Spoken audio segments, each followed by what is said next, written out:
Uma noite, enquanto fazia suas rondas, Ana ouviu vozes vindas do quarto de Eduardo. Quando entrou, encontrou-o sentado na cama, falando sozinho. Ou assim ela pensou. Ao se aproximar, percebeu que ele não estava sozinho. Havia outra figura na sala, uma sombra alta e esguia que parecia flutuar ao lado da cama. Ana piscou, confusa, e a sombra desapareceu. "Quem está aí?" perguntou Ana com a voz trêmula. Eduardo virou-se para ela, com os olhos arregalados de medo. "Eles me deram isto."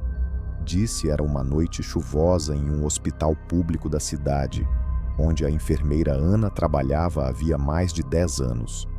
O turno noturno era sempre tranquilo, exceto por algumas emergências ocasionais. Ana apreciava essas horas silenciosas, quando os corredores ecoavam apenas com o som distante do bip dos monitores cardíacos e o ranger suave das rodas das macas. Naquela madrugada, porém, algo diferente aconteceu. Um paciente foi admitido na ala de internação psiquiátrica. Ele se chamava Eduardo, um homem de cerca de 40 anos, pálido e extremamente magro, com olhos fundos que pareciam encarar o vazio. Segundo os registros médicos, ele fora encontrado vagando pelas ruas durante uma tempestade, murmurando frases incoerentes sobre batimentos errados e ritmos quebrados. Não havia ninguém para identificá-lo, nem documentos ou histórico médico disponível. Ana foi designada para cuidar dele. Ela o encontrou sentado na cama, imóvel, com as mãos cruzadas sobre o colo. Quando ela se aproximou, ele levantou a cabeça lentamente e disse, em um tom quase sussurrado: "Meu coração não é meu." Ana franziu a testa, pensando que fosse algum delírio típico de pacientes psiquiátricos, mas algo naquelas palavras a deixou incomodada. Ela ajustou o monitor cardíaco e verificou seus sinais vitais. Para sua surpresa, o ritmo cardíaco de Eduardo oscilava constantemente entre batimentos normais e completamente irregulares, como se seu coração estivesse descompassado. "Está tudo bem?" perguntou Ana, tentando soar calma. Eduardo não respondeu. Ele apenas olhou para ela com uma expressão enigmática, como se estivesse escondendo algo terrível. Nos dias seguintes, Ana começou a perceber comportamentos estranhos em Eduardo. Ele parecia ter momentos de lucidez extrema, mas também períodos em que murmurava sozinho, dizendo coisas como "eles estão chegando" ou "não posso parar agora." A cada vez que ela entrava no quarto para verificar seus sinais, o monitor cardíaco mostrava padrões ainda mais irregulares, às vezes até emitindo alarmes falsos sem explicação lógica. Mas o que realmente assustou Ana foi quando ela descobriu que Eduardo saía do quarto durante a noite. Em várias ocasiões, ela o viu caminhando pelos corredores escuros do hospital, descalço e com a camisola de paciente. Ele parecia saber exatamente para onde ia, embora não houvesse razão para isso. Certa vez, Ana o seguiu discretamente e o viu entrar em uma sala de arquivos abandonada no subsolo do hospital. Curiosa e preocupada, Ana decidiu investigar. Na manhã seguinte, ela acessou os registros antigos do hospital e descobriu algo perturbador. Há décadas, aquele prédio havia sido usado para experimentos médicos ilegais. Um grupo de cientistas realizava procedimentos arriscados em pacientes mentais, tentando manipular seus sistemas nervosos para controlar funções corporais básicas, como os batimentos cardíacos. Muitos desses pacientes morreram durante os experimentos, e os poucos sobreviventes nunca foram vistos novamente. Ao ler sobre isso, Ana sentiu um arrepio percorrer sua espinha. Ela começou a questionar se Eduardo poderia ser um desses sobreviventes, alguém que escapara dos experimentos e passara anos vagando pelo mundo atormentado por traumas invisíveis. Mas havia algo mais, algo que ela ainda não conseguia entender. Uma noite, enquanto fazia suas rondas, Ana ouviu vozes vindas do quarto de Eduardo. Quando entrou, encontrou-o sentado na cama, falando sozinho. Ou assim ela pensou. Ao se aproximar, percebeu que ele não estava sozinho. Havia outra figura na sala, uma sombra alta e esguia que parecia flutuar ao lado da cama. Ana piscou, confusa, e a sombra desapareceu. "Quem está aí?" perguntou Ana com a voz trêmula. Eduardo virou-se para ela, com os olhos arregalados de medo. "Eles me deram isto", disse ele, apontando para o próprio peito. "Eles trocaram meu coração." Antes que Ana pudesse responder, os monitores começaram a apitar loucamente.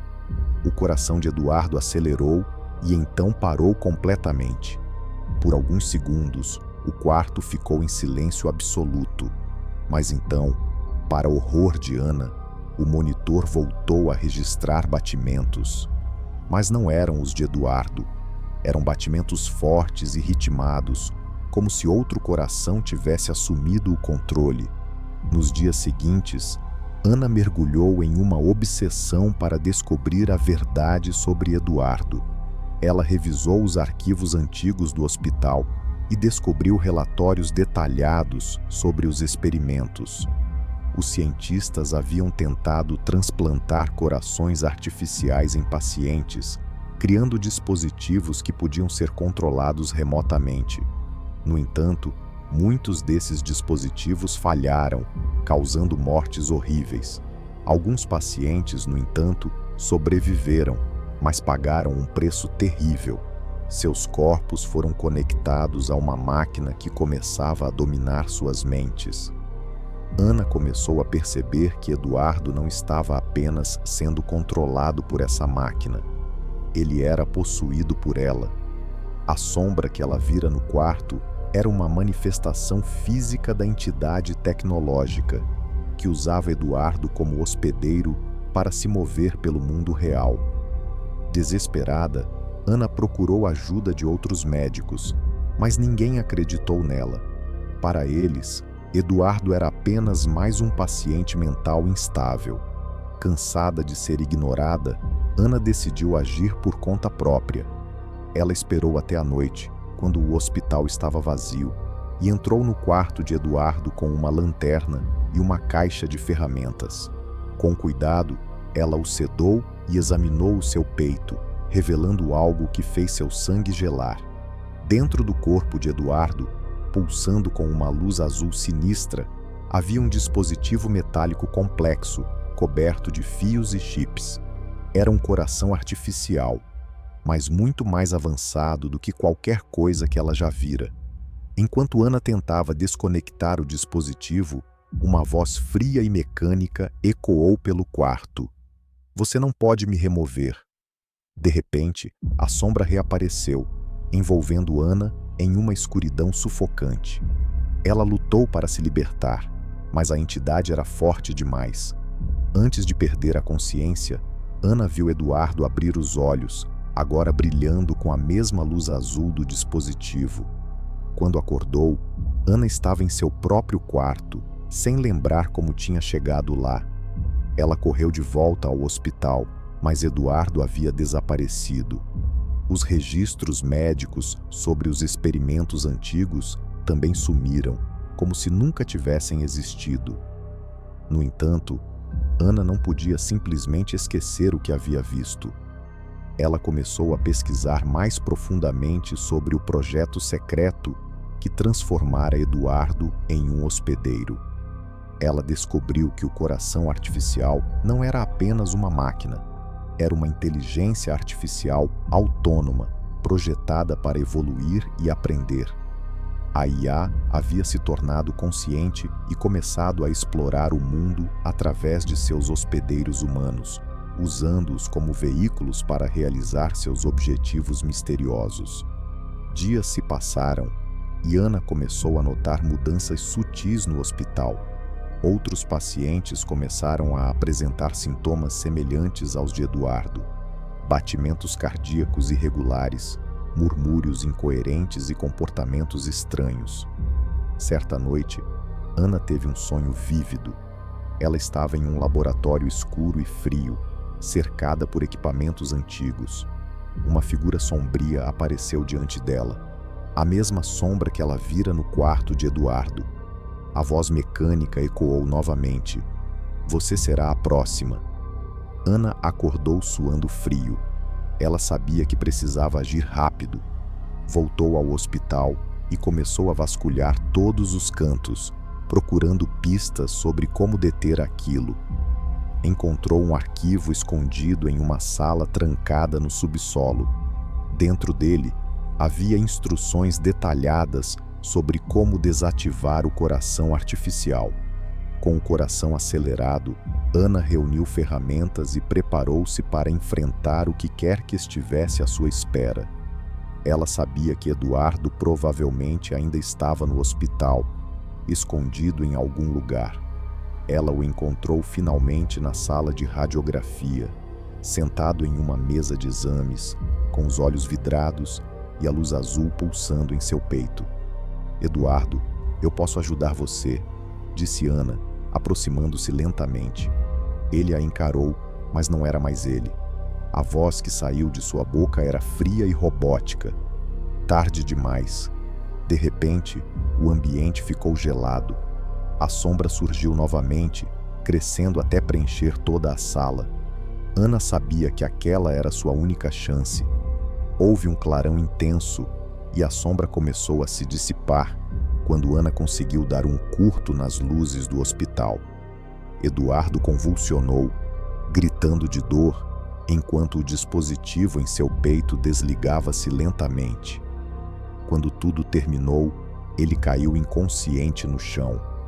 Ana correu para verificar seus sinais vitais. Seu coração estava batendo novamente, desta vez normalmente. Embora Ana tenha conseguido salvar Eduardo, ela sabia que a ameaça não havia acabado. Dias depois, ela começou a sentir palpitações estranhas em seu próprio peito. Consultou médicos, mas nenhum deles encontrou nada de errado. Então, certa noite, ela viu uma sombra escura pairando em seu quarto, com olhos brilhando como luzes azuis. Chegamos ao fim de mais um relato assustador. Mas será mesmo o fim? Às vezes, o medo nos acompanha mesmo depois que as luzes se apagam. Se você gostou desse vídeo e quer mais histórias arrepiantes, não esqueça de deixar seu like, se inscrever no canal e ativar o sininho para não perder nenhuma nova história sombria. E se você tem um relato assustador para compartilhar, manda no e-mail arquivosdoculto@gmail.com. Quem sabe sua história não aparece aqui no próximo vídeo. Até a próxima!